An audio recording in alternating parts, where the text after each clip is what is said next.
Bonjour classe, bon lundi matin, bon excellent lundi matin, journée de la Terre aujourd'hui, 22 avril. Donc, la journée de la Terre, qu'est-ce que c'est?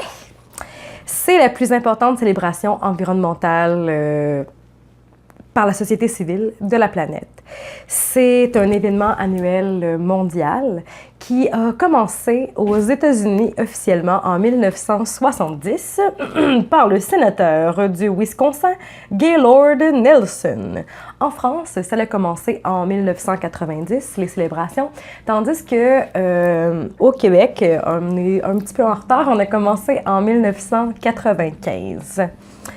Et qu'est-ce qui est vraiment intéressant en francophonie, c'est que chaque année, la France et le Québec œuvrent ensemble à donner des outils à la population et aux organisations afin de stimuler un passage à l'action environnementale. Il y a même un calendrier participatif si vous allez sur le site journéedelaterre.org. Et vous allez pouvoir choisir si vous venez de la France, si vous venez du Québec. C'est vraiment bien intéressant. Pourquoi est-ce que c'est important de parler de la Journée de la Terre? Parce que depuis des milliers d'années, la Terre vit dans une espèce de période de stabilité qui fait en sorte que la vie peut fleurir, qui fait en sorte que la vie telle que nous la connaissons, en tout cas du moins. Puis, en une vie d'humain environ, mettons depuis... Je vais être généreuse. Mettons, depuis une centaine d'années, il y a un débalancement au niveau de la Terre. Il y a eu un changement dans cette stabilité. Puis, je dis pas qu'il n'y a pas eu d'autres changements par le passé. Je veux dire, on sait tous qu'il y a eu d'autres extinctions. Je veux dire, les élèves, vous connaissez les dinosaures. Il y en a eu beaucoup d'autres avant aussi par le passé. Où est-ce que des grandes extinctions, que 90% de la vie sur la planète a disparu. Puis, on est à l'aube, en ce moment, d'une autre grande extinction. En ce moment, j'ai une tortue qui essaie de sortir de son aquarium parce qu'elle sait qu'il fait beau dehors, mais il ne fait pas encore assez chaud pour que je puisse sortir dehors sur le gazon. Alors, en une vie d'humain, environ 60% de la vie sur Terre a disparu. Il y a 60% moins de vie sur Terre. Mais comme on a pu le constater par le passé, dans ce qu'on trouve pour les fossiles, ce qu'on trouve des autres grandes extinctions, c'est que la vie est résiliente. La vie veut fleurir, veut continuer d'exister. Puis, même si, désolé le terme, mais même si on scrape absolument tout en ce moment, il va y avoir d'autres sortes de vie. Mais ça va prendre, encore une fois, des millions d'années avant de refleurir et d'être aussi diverses que qu'est-ce qu'on a aujourd'hui. Alors, c'est pour ça que c'est important d'en parler. Il reste un tas d'autres animaux, d'autres bêtes extraordinaires qui seraient importants de préserver. Pour vous expliquer, en gros, la Terre, ce gros être vivant, est un écosystème. Je veux dire, tout ça se tient ensemble pour former un espèce de gros être vivant qui fonctionne en harmonie depuis des millions d'années. Puis, cette stabilité-là est chamboulée. Et il y a des connexions, il y a des liens qui sont en train de se briser. Puis, ça fait tout un monde de différences. 7% de la Terre, on retrouve les forêts tropicales. Les fruits poussent à l'année, où est-ce que la diversité animale et végétale est extraordinaire. Sur ces 7% de la planète, se retrouvent 50% de tout ce qui vit, 50% de toute la diversité animale qui sont à préserver et qui sont en ce moment en danger, qui sont coupées qui sont coupées pour, entre autres, de l'élevage bovin, qui sont coupées pour l'expansion un peu de la vie humaine. Les forêts boréales, oui, il y a des saisons Mais les saisons d'hiver, les saisons froides sont de plus en plus courtes dans ces forêts-là boréales et par les changements climatiques. Puis je pense que c'est important qu'on en parle. Depuis 20 ans, juste pour exemple, les caribous ont diminué de 70%. C'est énorme! C'est énorme! C'est depuis 20 ans, je veux dire. Ça veut dire que depuis que je suis enfant, de 70%. C'est énorme. Le monde change et le monde change rapidement. Beaucoup plus rapidement que l'on se permet, je pense, d'en parler. Et je pense que c'est pourquoi c'est important d'en discuter en cette journée de la Terre, de vous en parler, chers élèves, d'en parler à mes collègues profs, d'en parler autour de soi, que le monde est en train de changer, puis de ne pas rester inerte face à ça. En fait, regarde, justement, aujourd'hui, pour l'occasion, je porte mon chandail des Galapagos avec les fous de bassin à pieds bleus. Puis, parce que les Galapagos sont, où est-ce que j'ai eu la chance d'aller, sont un endroit où est-ce que la faune et la flore est différente d'ailleurs sur la planète. Ces endroits-là de la Terre qui ont été reculés et qui sont, disons, isolés du reste du monde, sont en danger, eux aussi, de ces changements-là. Je veux dire, il y a des problèmes en ce moment de plastique autour de ces îles-là, puis même des îles qui ne sont même pas habitées par l'homme, comme la Grande Île Isabelle, a des problèmes sur ses plages. On retrouve énormément de plastique, de bouteilles de plastique, de bouchons de plastique, qui se retrouvent sur ces îles-là que les humains n'habitent même pas à cause des courants marins, à cause de notre consommation incessante comme de plastique. Et je pense que la Journée de la Terre, c'est idéal de parler de toute cette consommation humaine, de qu'est-ce qu'on peut faire pour ça. Mais avant ça, j'ai envie de vous parler aussi des changements climatiques par rapport aux glaces. Je pense que c'est pas non plus une nouvelle nouvelle pour tout le monde, mais les pôles fondent de plus en plus et se réchauffent à un rythme qui est dérangeant depuis 70 ans. Puis même, cette fonte-là, c'est même 2 fois plus vite depuis 10 ans. La mer gèle de moins en moins longtemps durant l'hiver.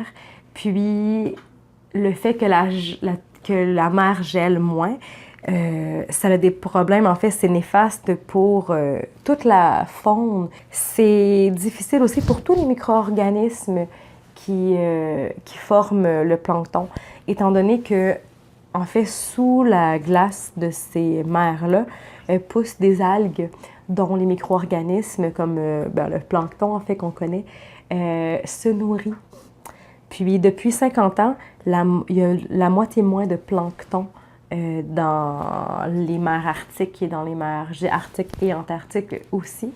Puis cette diminution de plancton-là a des répercussions énormes sur des plus gros êtres vivants qu'on connaît, comme les baleines, qui se nourrissent pratiquement, en fait, que de plancton. Puis moins de plancton aussi veut dire moins de poissons, veut dire aussi moins de manchots, moins de pingouins, moins de morses après ça, moins de baleines, moins d'ours polaires, moins de phoques. Je veux dire, cette chaîne alimentaire-là qui vit un peu sur les limites des changements climatiques sont les plus affectés en ce moment. Puis, tout est interconnecté. Puis ces changements-là, cette fonte-là des pôles, qu'est-ce qu'il y a, mon Léon? Cette fonte-là des pôles a des répercussions sur, oui, le niveau de la mer, sur la salinité sur la salinité des océans, parce que c'est principalement de l'eau douce qu'il y a dans ces glaces-là. Puis les océans sont formés d'eau saline. C'est aussi beaucoup de changements pour la réflexion des radiations solaires, parce que la glace, c'est blanc. Puis ça reflète les radiations solaires, tandis que des surfaces plus foncées ou noires, comme la roche ou comme même les océans qui sont bleu foncé, ça absorbe 90% des rayons solaires et des radiations solaires. Donc, ça ça garde la chaleur du soleil à l'intérieur et contribue au fait que que le réchauffement de la Terre se produit plus rapidement. Donc, la fonte de ces glaces-là, qui sont 2 fois plus élevées depuis 10 ans, c'est problématique, c'est questionnant. Je veux dire, on évalue qu'en 2040, il n'y aura plus de glace du tout au pôle Nord durant l'été. Et c'est quelque chose qui n'est jamais arrivé depuis... Je veux dire, il y a toujours eu une espèce d'équilibre avec les glaces. Oui, s'il y a des endroits sur la Terre que c'était plus chaud avant, il y avait d'autres équilibres, d'autres glaces avant, ailleurs, mais qu'il n'y ait plus de glace du tout durant l'été, c'est problématique pour... Je veux dire, il n'y a pas de terre en dessous, c'est juste une mer en Arctique, au pôle Nord. Donc, ou en tout cas, sinon, c'est des petites îles. Mais plus de glace durant l'été, c'est toute la population des ours polaires, des morses, des phoques, de certains... des baleines qui sont affectées, en fait, des narvals, qui sont nos licornes sous-marines, qui sont affectées. Puis c'est quelque chose que je pense qu'il est important d'être au courant. Puis je sais que c'est pas des bonnes nouvelles. Je sais que c'est pas des bonnes nouvelles. Puis c'est peut-être des nouvelles un peu intenses en ce lundi matin. Mais c'est des nouvelles qui sont importantes de savoir parce que ce qu'on va faire d'ici les 20 prochaines années va avoir... Ce qu'on va décider de faire, les êtres humains, durant les 20 prochaines années, va avoir un impact sur tout ce qui vit, va avoir un impact sur toute la Terre et sur tout ce qui y vit, nous y compris. Puis là, je parle pas juste d'autres animaux, je parle aussi en tant qu'être humain, que ce qu'on fait là en ce moment et pour les 20 prochaines années va avoir un impact sur l'entièreté de la vie sur Terre, nous compris. Alors, qu'est-ce qu'on peut faire?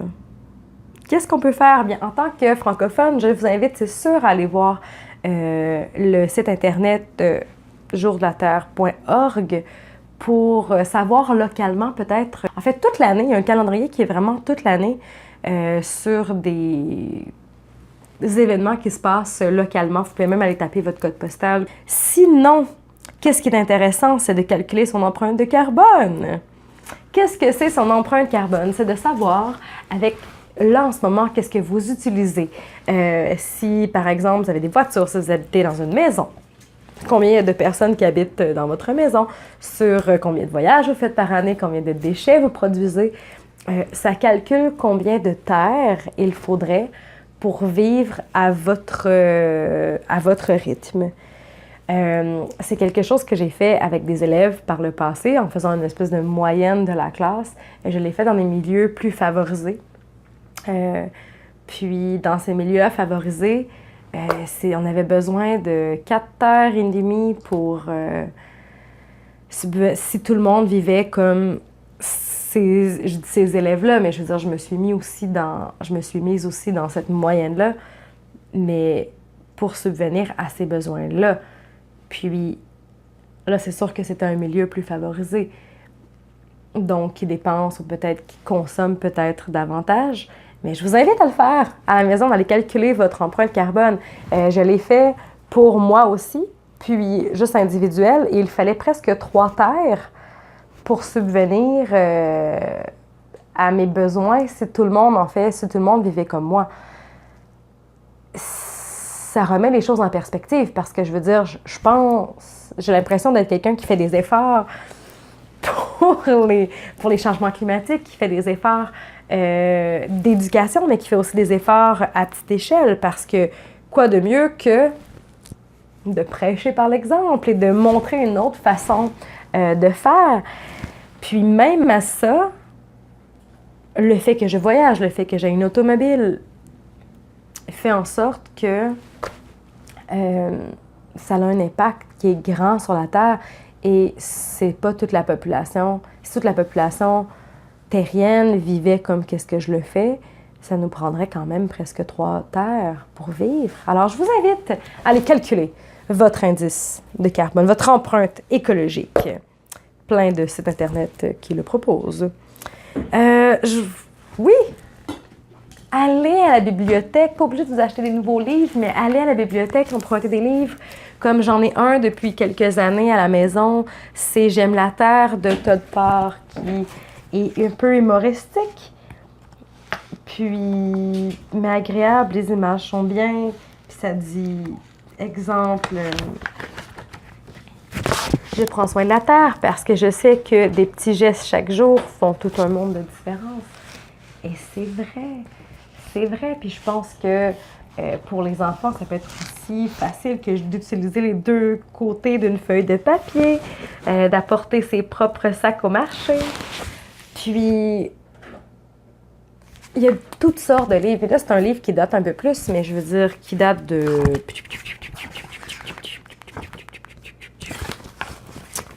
Je ne le trouve pas en ce moment, mais qui date de 2010, quand même.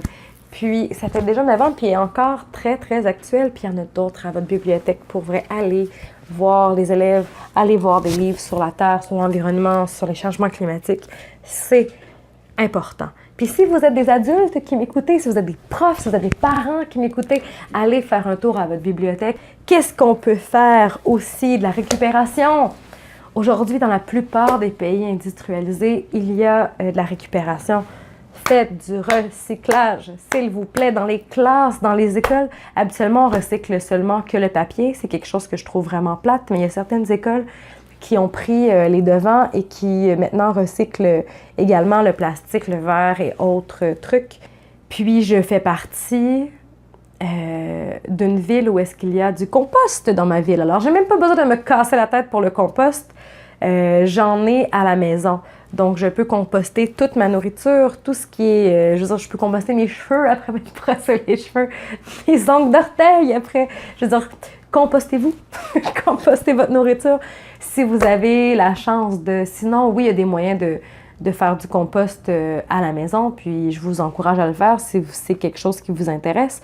Ou pour faire vous pouvez faire aussi du vermicompostage. J'ai déjà vu ça dans des classes de maternelle, du vermicompostage. Alors, cette espèce de petit... ça ressemble à des petites chenilles rouges dans un bac à compost et les élèves mettaient leur collation, leur restant de collation de fruits et de légumes ou de nourriture, bref, à l'intérieur de ce bac-là pour nourrir ces espèces de petits vers-là qui mangent... qui vont composter pour nous notre nourriture. Ça peut être quelque chose de super intéressant comme projet à faire avec les élèves. Puis sinon, c'est de vraiment ramasser, d'avoir un bac à compost. Et pour l'instant, les écoles, en tout cas de ma ville, ne les ramassent pas. Mais ça s'en vient. C'est des projets qui s'en viennent. Je veux dire, maintenant, j'ai presque plus de déchets.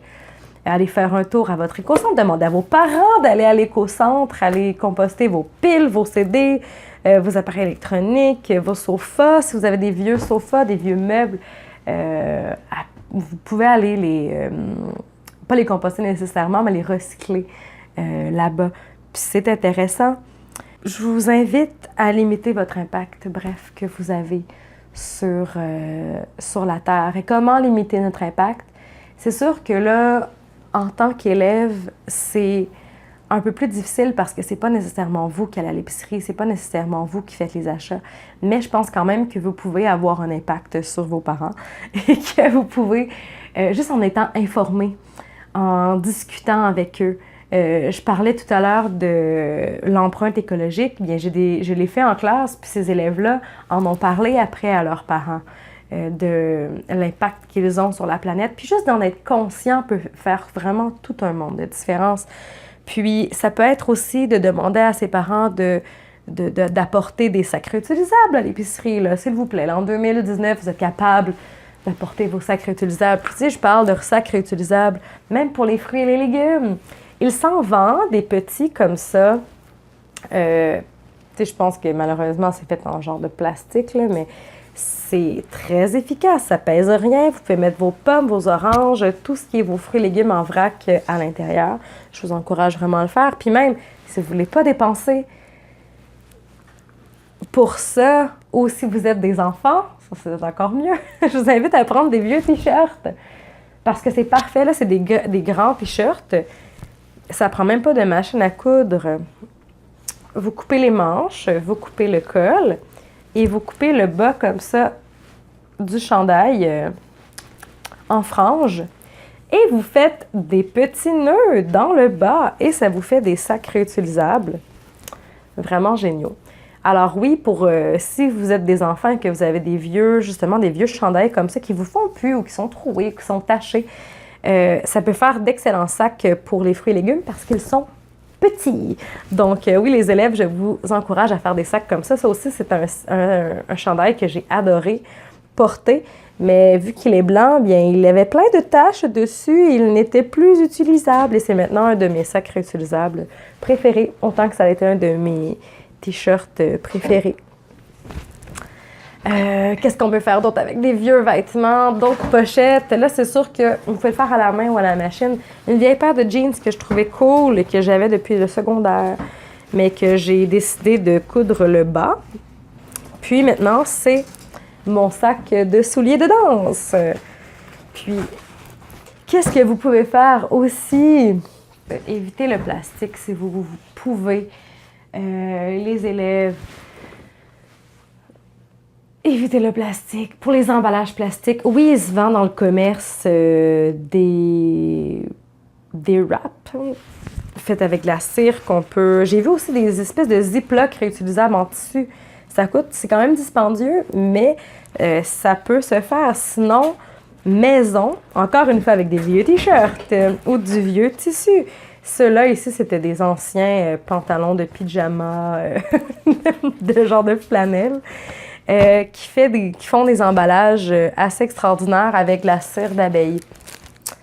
Bon, c'est discutable, c'est sûr, de la cire d'abeille, étant donné que les abeilles sont en danger aussi en ce moment, puis de prendre quelque chose qui leur appartient. Pour les véganes de ce monde, je veux dire, il y a d'autres options qui sont disponibles aussi, autres que la cire d'abeille. Comme exemple, de la cire de soya. Cette cire d'abeille-là, ça a coûté 2,50 $. Puis j'ai pu faire, avec un comme ça, je pense que je peux faire 3 ou 4 grands trucs du genre pour justement emballer mes collations ou emballer, comme là ici, j'ai emballé un désodorisant naturel ou autre chose et ça fonctionne avec la chaleur des mains. Donc oui, ça se peut se faire aussi avec la paraffine. C'est super pratique et ça coûte pratiquement rien à faire et ça évite tout ce qui est pellicule de plastique. Donc oui, pour ça, vous voyez, il y a plein de cochonneries à côté. Utiliser des produits qui sont emballés idéalement dans des pots réutilisables. C'est un désodorisant que j'ai acheté, puis qui venait dans une espèce de petit pot maçon. Personnellement, côté déo, ça fonctionne pas pour moi. Hein? Je pue trop. Donc, je continue à acheter des trucs en plastique, vraiment pas bio machin. Puis, c'est correct aussi de ne pas être parfait. Là, je vous donne des suggestions, mais je veux dire, mon mode de consommation est vraiment pas parfait, mais j'essaie de faire des petits changements.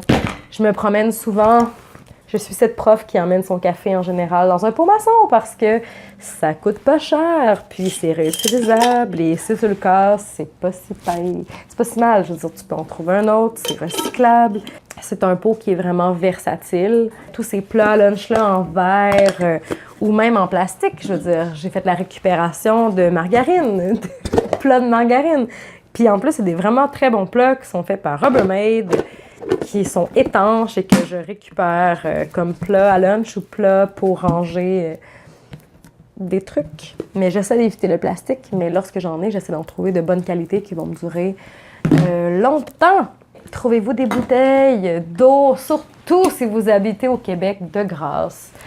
En cette journée de la Terre, s'il vous plaît, utilisez des gourdes réutilisables. Si vous pouvez en utiliser qui ne sont pas en plastique, c'est encore mieux.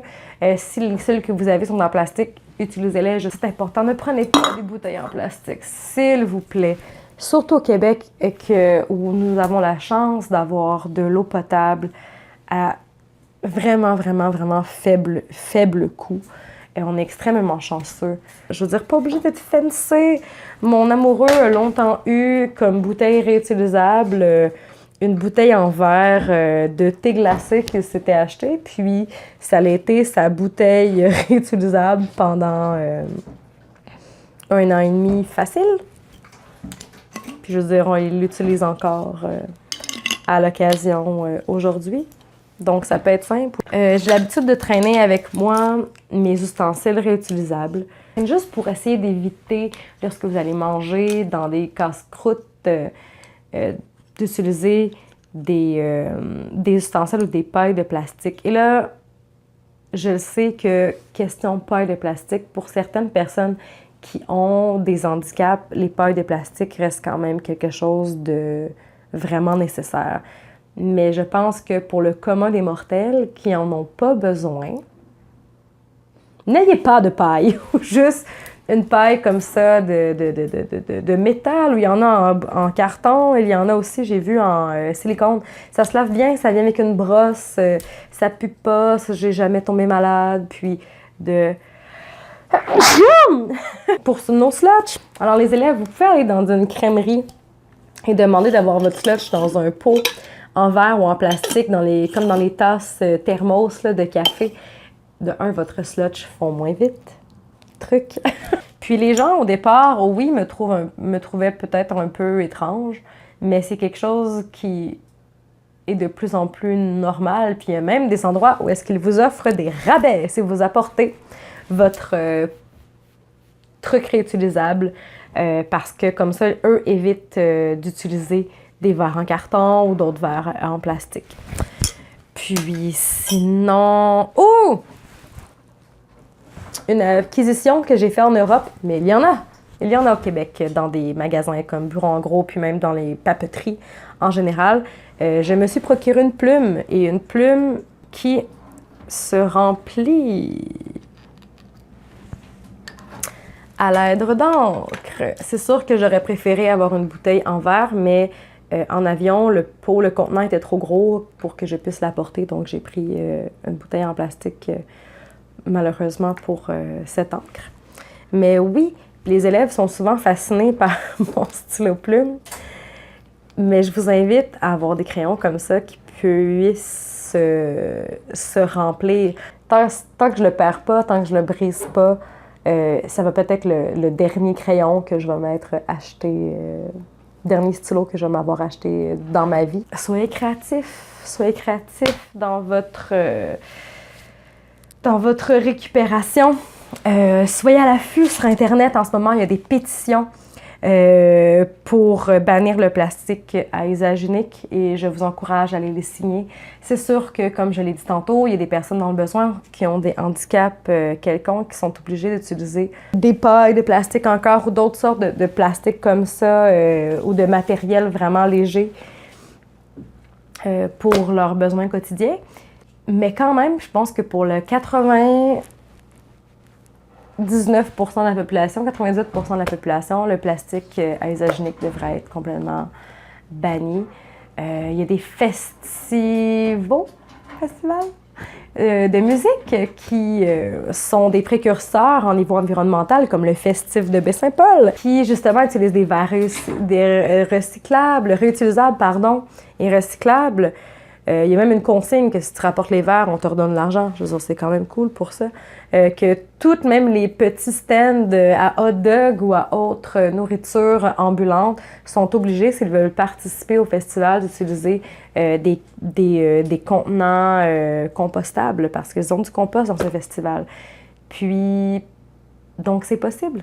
Il y a plein de petits gestes comme ça. Il y a un étudiant de 19 ans qui a inventé une machine, aujourd'hui il est un peu plus âgé, mais il a inventé il y a quelques années une machine pour récupérer le plastique qu'il y a dans l'océan. Puis ça fonctionne et c'est utilisé aujourd'hui.